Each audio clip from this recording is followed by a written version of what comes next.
Hey everyone, and welcome to another episode of the Anthropuzzled podcast.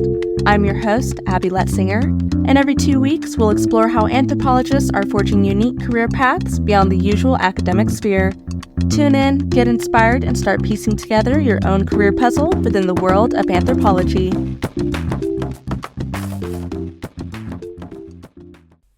On today's episode, we have Robert Morais. He is an anthropologist with a career in advertising and market research and is currently a lecturer at Columbia Business School. How are you doing today, Robert? I'm great. How are you doing? I'm doing great as well. So, what exactly is a business anthropologist and why are they important? Well, a business anthropologist is usually defined as an anthropologist, often a cultural anthropologist. Sometimes there's a subdivision of cultural anthropology called medical anthropology, and there are lots of other subdivisions. But basically, it's an anthropologist who studied culture, often abroad at some point in graduate school or after, but sometimes here in the United States, who applies the theories and methods of anthropology to business in the broadest sense. Okay. And are there different kinds of subfields of business anthropology? Absolutely. So the kind of area that I work in is we usually refer to as consumer anthropology. We apply or marketing anthropology. Consumer anthropologists typically apply anthropological ideas, as in theories, and methods like ethnography to problems in business, focusing on areas like marketing. Often we work in marketing research. Sometimes we work with advertising agencies. Sometimes we work with corporations and insight directors. We also work in areas like user experience or UX. And we work with design thinkers to design better products, better user experiences. There are anthropologists that work with organizations and help organizations function better. So they might work with HR, but they also might just go hang out in meetings and listen to the dysfunction in meetings and figure out ways of making those meetings more productive. Okay. I've heard about a few subfields like corporate anthropology, organizational anthropology, and it's a wonder why business anthropology isn't considered like maybe a main field out of the anthropology subfields because you have cultural, biological, archaeology, and linguistics. So because business anthropology is so broad and is mostly ethnographic work, they kind of fall under what you said is like the cultural anthropology sub-branch.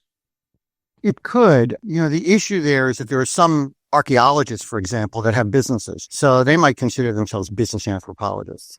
Is a forensic anthropologist who works with a local police department doing a kind of business? Well, they might be getting paid for their work, and so they're in business. Even linguists might do work.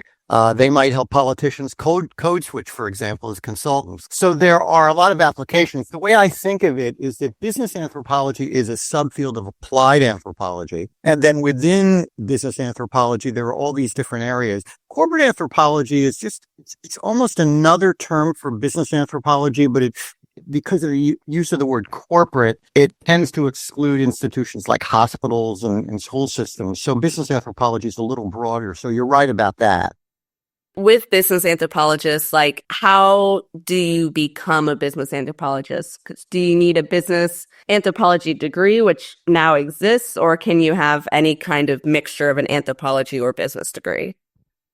Well, it's interesting because technically you really don't need any specific degree in anthropology or business to practice what business anthropologists do, but it sure helps to have majored, say, in anthropology and taken a few business courses. You may or may not need an advanced degree. There aren't a lot of business anthropology programs out there, so people tend to improvise a little bit. It's a kind of bespoke career in that every business anthropologist you talk to has developed his or her their own approach to what it is they do when they apply anthropology in business situations.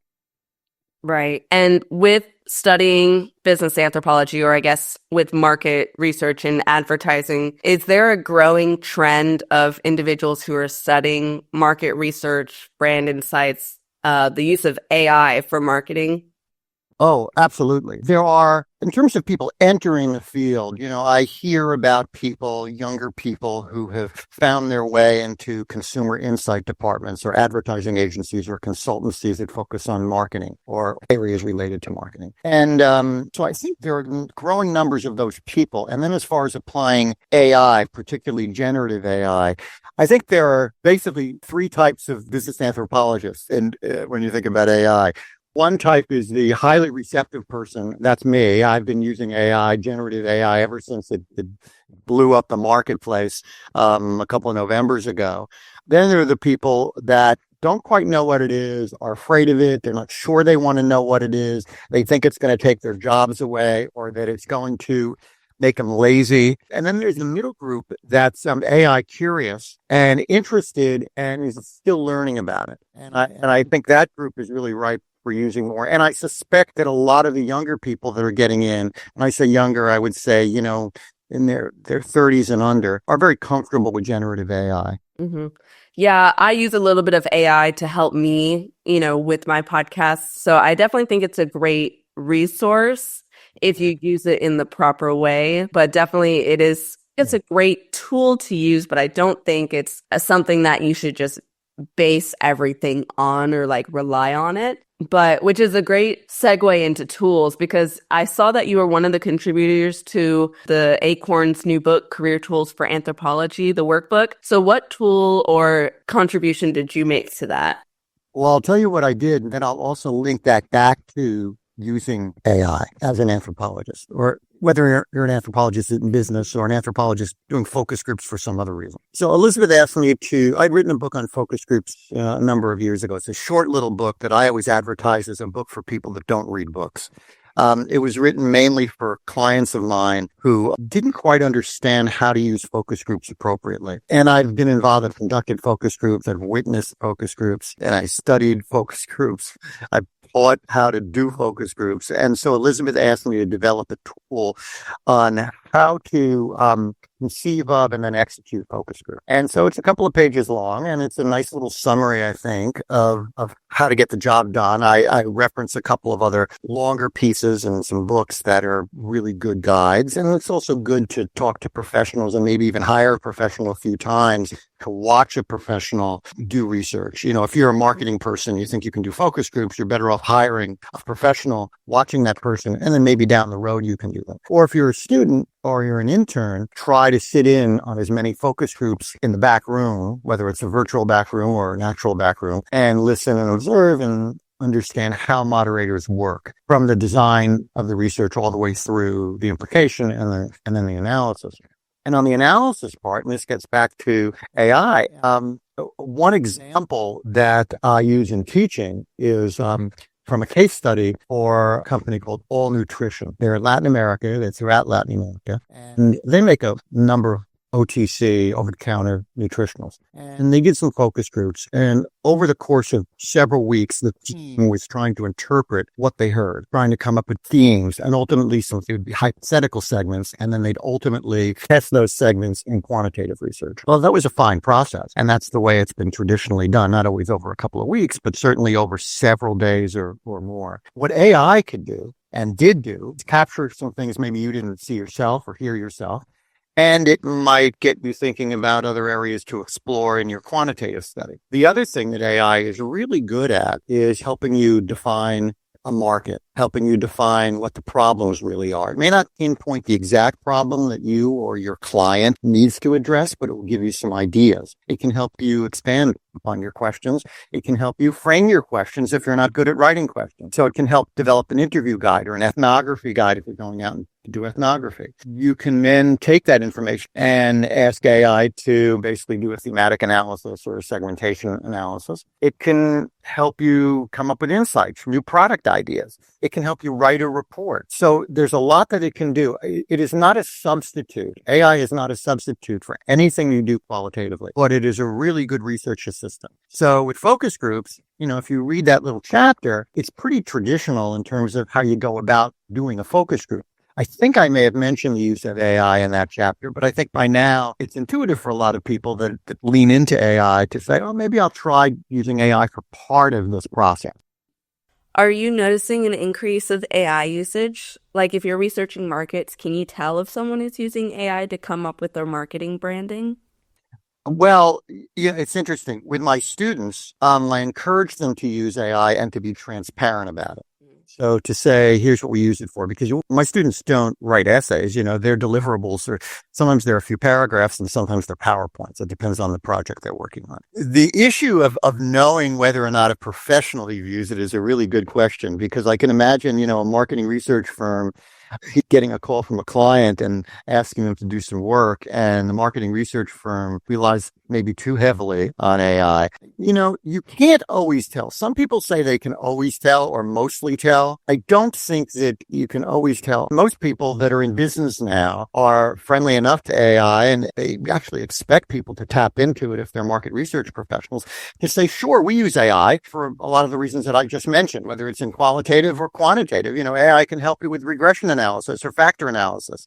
It's really good at helping you design a survey. It may design too long a survey, but it depends on the prompt. And by the way, this all relates to what we were talking about what you feed into AI.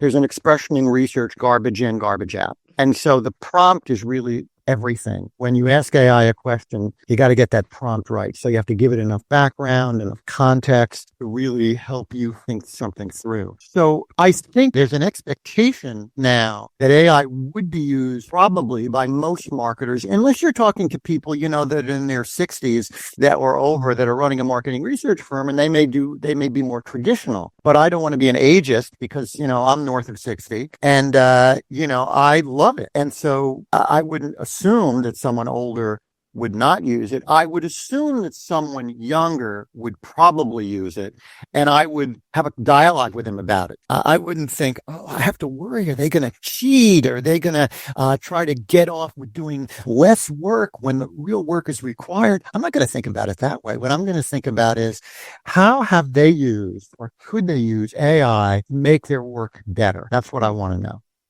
Okay. That's a good mindset of looking at it because I know it's something that a lot of teachers struggle with at right now. It's a tool. You have to know how to use the tool properly and how to, like you say, it's okay if your students use AI as long as they disclose and they're upfront and like, hey, I use AI for this section to, enhance it rather than just being like, oh, I used it to write my full essay.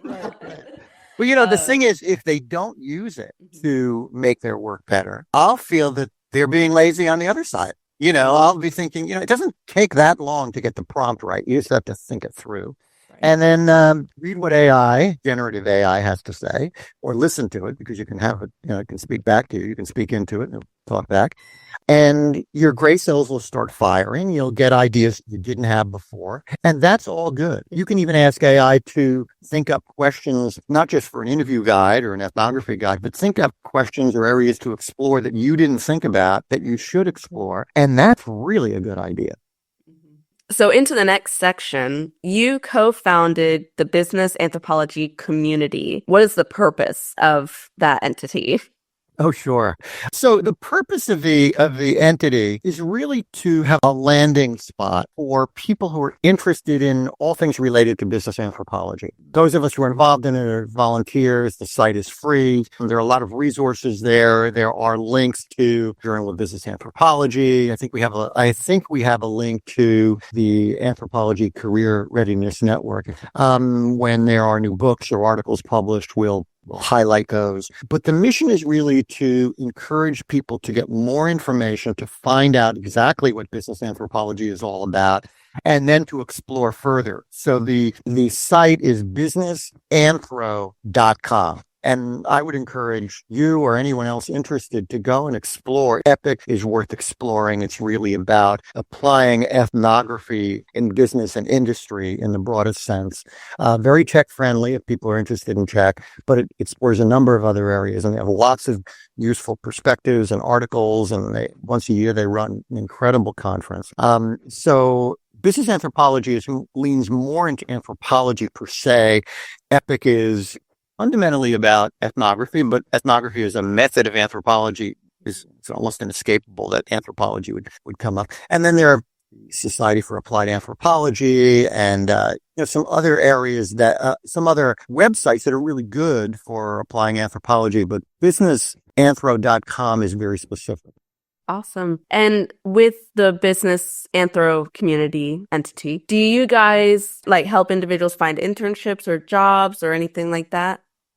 We're not a job site per se. I think that Epic is better at that. Epic posts jobs. And so it's epicpeople.com. And the idea of that site, I think, is really to not only educate people and to create a community, but to have a job board so people can see what's out there. And it's not comprehensive, but it's got some good listings, and so it's worth looking at. And I think just the networking that you can do via that site can be helpful. And I think that's a start. It's not as well. It's actually, I think it's more practical than business anthropology, businessanthro.com, in the sense that it can actually help you maybe get a job, maybe even get an internship. Okay. And you mentioned that you guys have a conference every year. What is that like? The Business Anthro community actually has a conference. We're thinking of doing it every 2 years. We did it at first every year. If you go to the site, you'll see we call them summits. And the next one is in Tokyo next year. Wow. And we've had it in New York. It started out in Michigan, then in New York, but it's been in a number of other places. During the pandemic, we did it in Germany. And that actually is interesting, too, because it's certainly not just commercial. We think of business anthropology, we think of commercial work, but some of the work that's done in business anthropology falls within sustainability, or it's HR related or DEI related. And some of it is as much about repairing the world as helping companies make profit. So, and the business anthro community or business anthropology community is also wrapping its arms around all of that rather than just focusing only on how do we help a particular company make more money? There is also a business anthropology salon group, of which I am one of the organizers, that was originally for the New York area, but then during the pandemic, it became virtual. And every once in a while, we have some kind of seminar or presentation, and then some discussion. I'd like to get back to having it face to face, so maybe that will happen. And also being able to link people in from remote places like Florida or Colorado, or even, abroad, to witness what we're doing. And that's practicing often business anthropologists, but, business anthropology almost more about UX and design in the New York area than some of the other areas that I mentioned. Okay. So getting back to you. So you're currently a lecturer at Columbia Business School. Does Columbia Business School offer business anthropology degrees, or are they still on a business and anthropology degree kind of thing? Very much business and anthropology as separate tracks. The anthropology department at Columbia doesn't particularly embrace business anthropology. They're more of I don't think they would describe themselves as a traditional department. They're a kind of classic department, although they're doing a lot of good work in sustainability now. And another phrase I always like to use is repairing the world areas. A lot of departments that never used to do applied anthropology are doing some anthropology or the anthropology of engagement. And so Columbia is doing that, but they're also very strong in theory. I am the only anthropologist in the business school. I work in the marketing division. I'm part-time, not full-time, although I am engaged in a number of different areas there. So I teach courses to MBAs and MS students, but I also work in a global program for entrepreneurs in Africa and in Latin America and certain parts of the United States. And then sometimes I'll mentor graduate students or MBA students and their individual work. Faculty in the marketing division are very friendly, at least to me. And I think I'm a little bit of an oddity, but since they don't do what I do, and what I do, they have some use for, or at least they think their students could have some use for, I'll occasionally do guest lectures in some of their courses to fill in some blanks on the qualitative, mainly on the qualitative side. Right, because most anthropology work is mainly qualitative rather than quantitative. Well, we do depends on what field you're in. But cultural, I know, is very qualitative work. Very qualitative.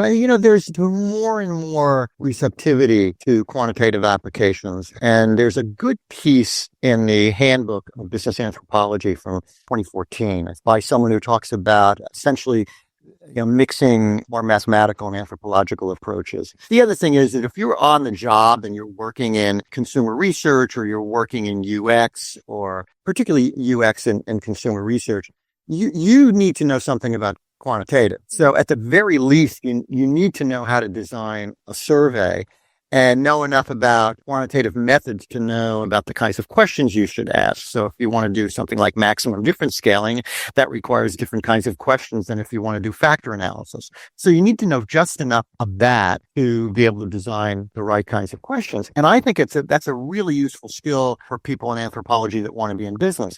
Now, you don't have to have, the strongest analytical skills necessarily, because you'll probably be working with people that are better at the analysis than you. And with AI, is interestingly, because it's a large language model, is much better at language than it is at math. It sometimes gets the math wrong, which a colleague and I have discovered, which is a little disheartening, but it can still be useful for a lot of analysis. And we use it in our teaching for both qualitative and quantitative. So I would say that you need to think about, you need to be something of a qualitative expert in anthropology, because that's expected. That you need to not only know how to do ethnography, but you do need to know how to do focus groups, in-depth interviews, and interactional research. Say watch a doctor and a patient, or a shop owner and a shopper, and do discourse analysis. It's good to be able to do those things. But I think if you can also be a big player on the quantitative side, at least on the survey side and the interpretation of the survey, aside from the design of it, that's really good, because you're going to have added value, and you're really able to mix methods when they need to be mixed. Right. And with being like a mentor to like graduate students and whatnot, do you have any advice to graduate students who are looking to get into business anthropology? Yeah, I would say people ask me at Columbia Business School, people ask me, not so much about business anthropology, but they hear about business anthropology and they say, "Well, I don't really want to be a business anthropologist, but are there places where I could go to apply what you've been teaching?" And I said, there are lots of places. And then I check off some of the areas I mentioned, all these areas of business anthropology, organizational work, and consumer work, and UX and design. They all love the methods and ideas from anthropology. I think the best idea is to read about what we do in works that have been published. So go visit with the Journal of Business Anthropology. Read Gillian Tett's book, Anthrovision. That's a really good book on the application of anthropology in business and in the world, as she says. Timothy Malafite, my friend and often co-author, he and I have written a few books, but he just wrote a book which really gets into the basics of what business anthropology is. So it gives you a lot of ideas. And then talk to as many people as you can who have made the shift into business anthropology. And I would encourage people that are just trying to get into it, who are in graduate school or just finished, to talk to people that are on the job and have been on the job for a year or two. People that are peers to them. Because if you talk to me, I retired from my business over 7 years ago. And even though I'm teaching and I'm somewhat connected with what's going on in the business world, I was living it much more 7 years ago. And so I think that it's much better to talk. And that's true of a lot of older people. I think those of us who are not really actively involved with businesses or day-to-day involved are a little bit like a surgeon. If I'm going to go to a surgeon, I don't want to go to a personality or a celebrity surgeon who does surgery once every Thursday afternoon. I want to go to the surgeon that does it every day. And so go to the surgeons that are doing it every day, that are only out of medical school for, maybe 5 or 10 years. So it's the same thing. Go to the business anthropologists or people that are applying business anthropology that have been doing it for a few years and are doing it every day. So the people that are going to be most relevant for you to talk to in terms of looking for the job and maybe landing the job are probably going to be peers, age mates. Yep. To borrow an anthropology term. The people that will probably have experience and wisdom and so on are people that have been at it for a long time. And some of those people might be in their 30s or 40s, and they know exactly what's going on day to day in business. And then, sure, it's true. I mean, that surgeon that does surgery once every Thursday still might have some interesting ideas about surgery. How did that person get to be a celebrity surgeon in the first place? The person must have at one point done it day to day. So I think it's true. So, it's like in marketing, you want to look at a number of different segments to really try to get a feel for what each one what value each one has to you as we move forward. Right. That's a great piece of advice. Well, before we get to our final three questions, is there anything that we haven't discussed today that you would like to still talk about? Well, what I would love to talk about is essentially what someone like you could mostly use because, you're in the throes of it and got a lot of energy and a lot of ideas. And you've got, just based on your undergraduate degree, a great combination. What would help you? What would you want to know personally? I think we've covered a lot of the things that would help you, but what are there any things on your mind that would help you in getting exactly the job you want? Or at least the job that would lead to exactly the job you want eventually. Because I'm a big proponent of sometimes taking the job that could lead to a job down the road rather than thinking I've got to get the exact job now. I'm in my 20s and I've got to get the job that I'm going to have for the rest of my life. I don't think that's a good idea. So what would help you? So based on what I've been seeing is companies aren't so much concerned on what your degree is in, but what I'm noticing is they're more focused on what kind of experience do you have. So I guess my question to you would be like, if you were looking for someone to fill a position, what would you recommend to them? Like how to get experience? Like, because like I always tell people now after I've been out of college for 4 years, is that when you're in college, volunteer, go do an internship or go talk to individuals in your school, like your professors and what they would recommend you should look for. That's the part where I'm struggling right now is I don't have the specialized experience. I have worked customer service jobs ever since high school, and I've just now gotten a job that could be a career and does more towards my business degree than the customer service positions were. But what I'm struggling with is tailoring my resume to be what the job is looking for. Because it's like, I've done this. I haven't specifically done what you're requesting, but I've done something along the lines. So it's just trying to equate that to where, like, what they're looking for is what I'm really struggling with. Okay, so I think that's a good way of framing what you need. The way I think about these things is that the first thing you need to start with before what they need is what you want, your objective. So, you do a kind of domain analysis within the general area of business anthropology. And so what we've been talking about, what gets your heart beating? Is it maybe working with organizations and helping them function better? Is it working in user experience? Is it working with designers? Sometimes those things overlap. Is it working on consumer packaged goods or for an automotive company and helping them market themselves, or a hotel? Some people, all I want to do is develop apps.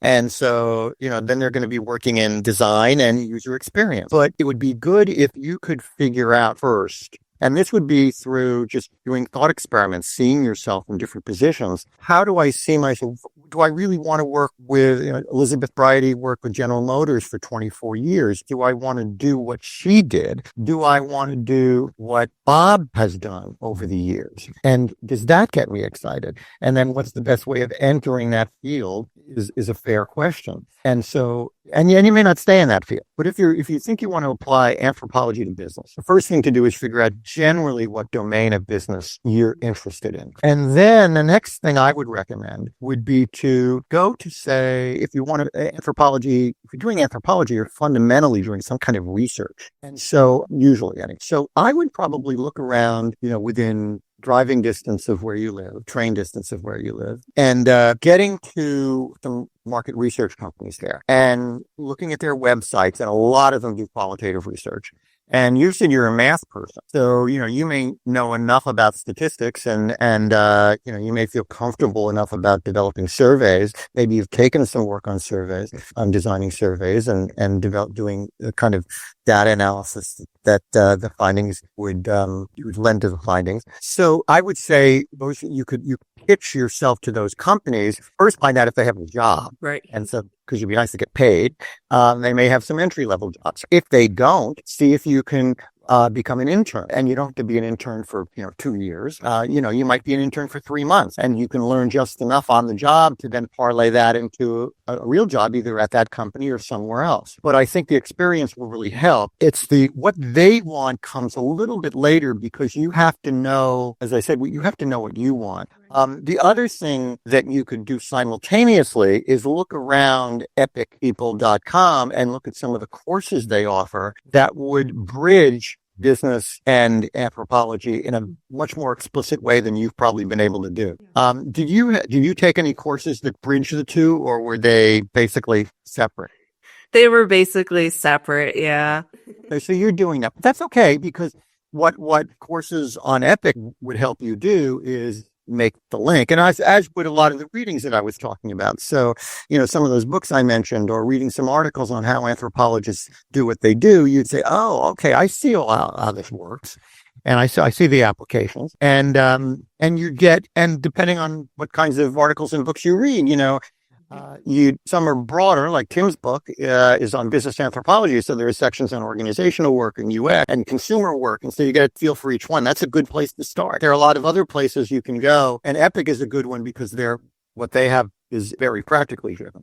That's what I would do. And then I would define what I want. And then I would seek out some companies. There might be some organizations or design companies or UX consultants around where you are. I'm not sure that's true. There might be some corporations around where you are that might have insight groups or marketing research divisions. A lot of consumer companies have insight groups, and they like anthropologists. Advertising agencies like anthropologists too.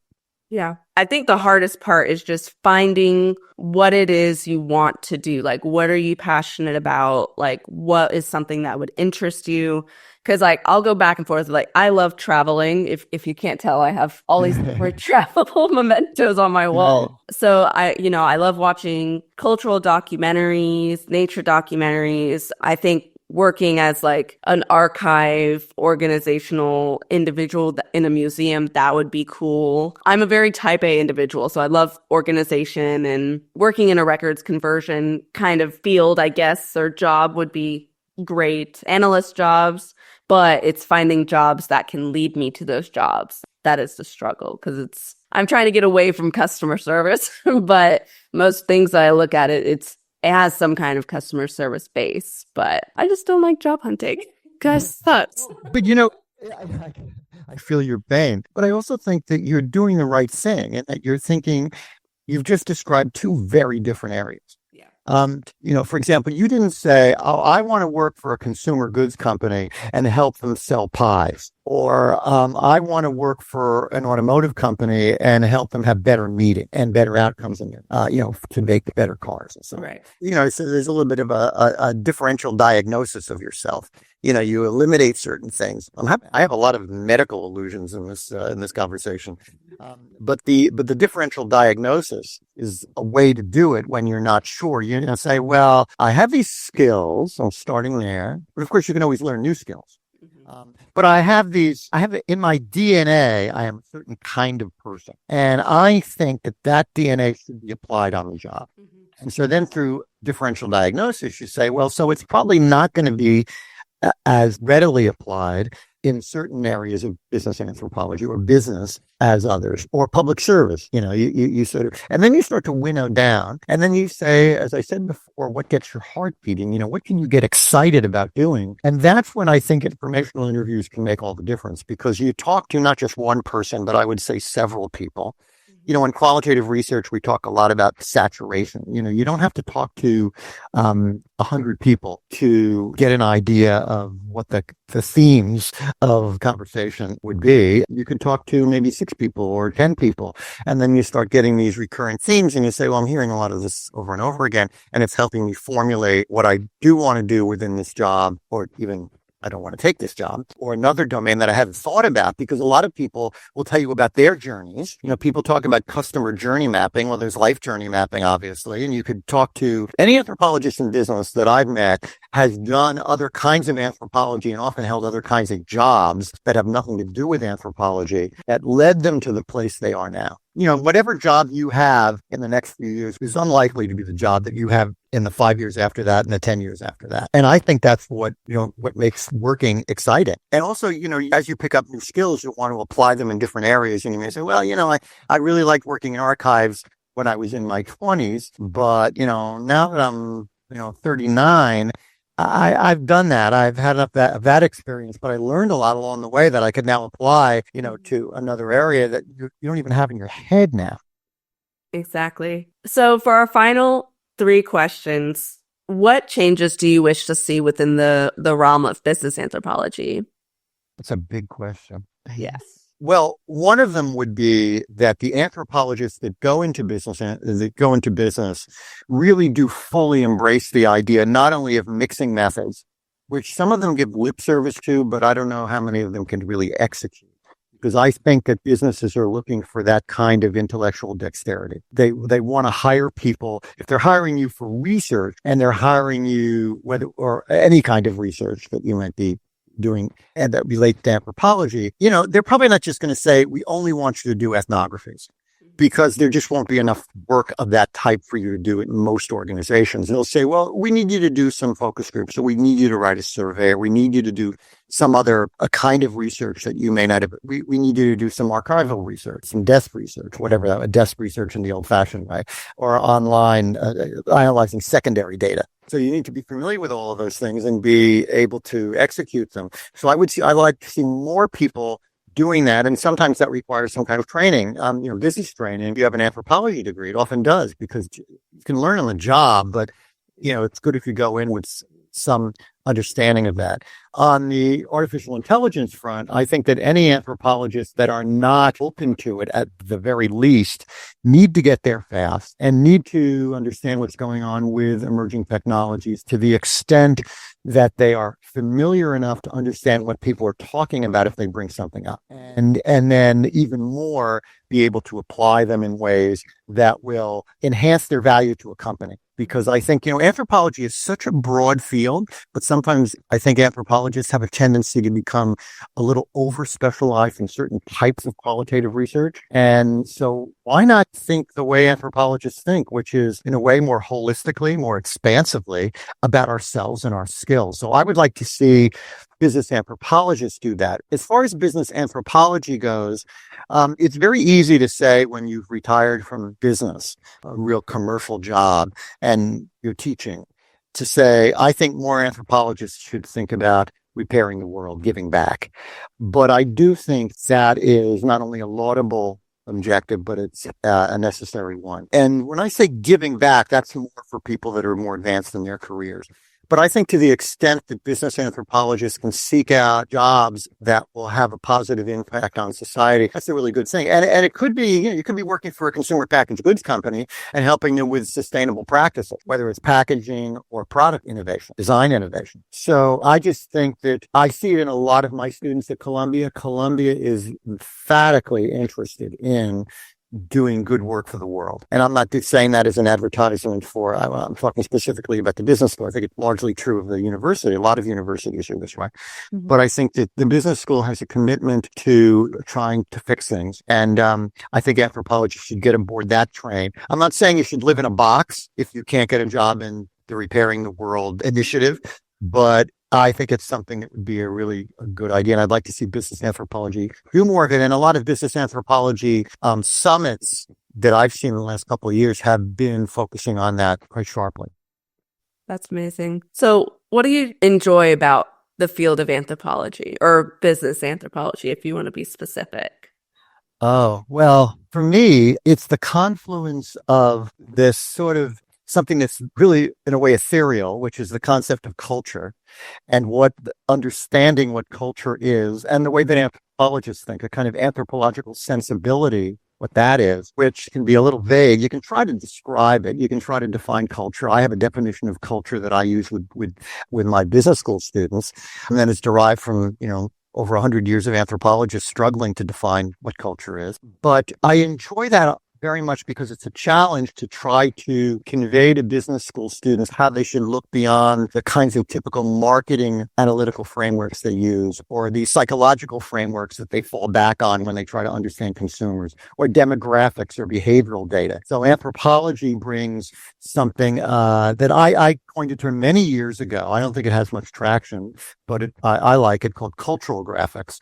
So trying to understand whether it's parallel to demographics or psychographics on a metrics basis, what's going on within a culture, but also just being able to describe culture in a systematic way, and thinking about ethnology, understanding cultures plural, cross-culturally, in the sense that Geertz meant cultures, and comparing them and seeing what you can gain. I find that really interesting. And I think if we apply that to business, we make major contributions. So I really love that. I love teaching the application of anthropology and more broadly qualitative research methods to business students who tend to be more quantitative driven. And so I get excited about all of that. It's really fun. And when I can talk to people like you who want to start careers and are grappling with what to do, that's also gratifying for me too.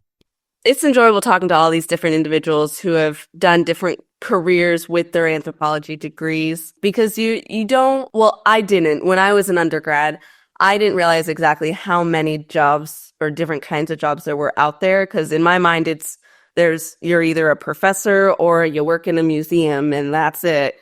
But there are just so many different things, because anthropology can be applied to almost anything, everything. You just have to know how to look for it. Well, I think that's true. It's interesting. When I was talking about repairing the world, sometimes what you get into in teaching anthropology in a business school can surprise you. And so you may not teach anthropology in a business school, but this is just to illustrate how your path could be one that is one you totally didn't expect. So I had the opportunity to go to Morocco to work on a project with Columbia Business School on smart farming. And so there I am with a colleague talking to farmers in Morocco using their smartphones, or they're engaging in other ways of doing smart farming. And I'm doing ethnography in Morocco. And then my colleague and I are going to be writing a case study on it for business school students. And that case study will be used not only at Columbia, but at business schools presumably throughout the world. And the idea of doing that kind of work would never have occurred to me, but it enabled me to actually engage in something, practice what I preach. In other words, do it as opposed to just talk about having done it, in the past, or what other people have done. And this is just a lesson to all of us that we can not even end up, but we can find ourselves in a place that we never expected we would go in our careers, even, at a ripe older age, having thought, well, I'm never going to really do another ethnographic project, face-to-face ethnographic project. And there I was last spring in Morocco doing this, and then being able to write something and be engaged in something that is really on the sustainability front that I was very happy to engage in. So, if I can be surprised at this point, I think anyone can. And I think that probably people like you will probably have many, many, many steps along the way, along many different paths. And, some paths will, end up in, you'll hit a brick wall, and others will lead to other new paths that could really be inspiring. And then other paths beyond that could never have dreamed of. If we're talking in 30 years, probably unlikely, but if we are, you're going to have done some really interesting things, I'm sure of it. Yeah, that is the hope. Well, I guess my final question, and we have talked about it a little bit, is what are some resources that you would recommend to individuals who are looking to get into business anthropology? And we have talked about a few. Yeah, I would say, I think Gillian Tett's book, Anthrovision, is a really good place to start. It's not only about business, it's about much more, but there's a lot about business in it. It's a very good read. I think that Timothy Malachite's new book, Business Anthropology, The Basics, is a good place to start. Anne Jordan has an online, it's like an encyclopedia entry that's very easy to on business anthropology. So if you type in business anthropology and Jordan, you will get to this. It's an essay And it's a really good place to start. It's got a lot of good references. It's from 2019, so it's not brand new, but it's new enough. And I think those are good places to start. The Handbook of Anthropology in Business is another good resource because that was published in 2014, but the chapters are so diverse. There's a lot of good say. I don't know if your local library would have it, but it's available. Grant McCracken has done a lot of interesting work in in applying anthropology in business. And he has a blog, culture by by .com. Yeah, so there are a lot of places to look, and the ones I mentioned, the Journal of Business Anthropology is another good place.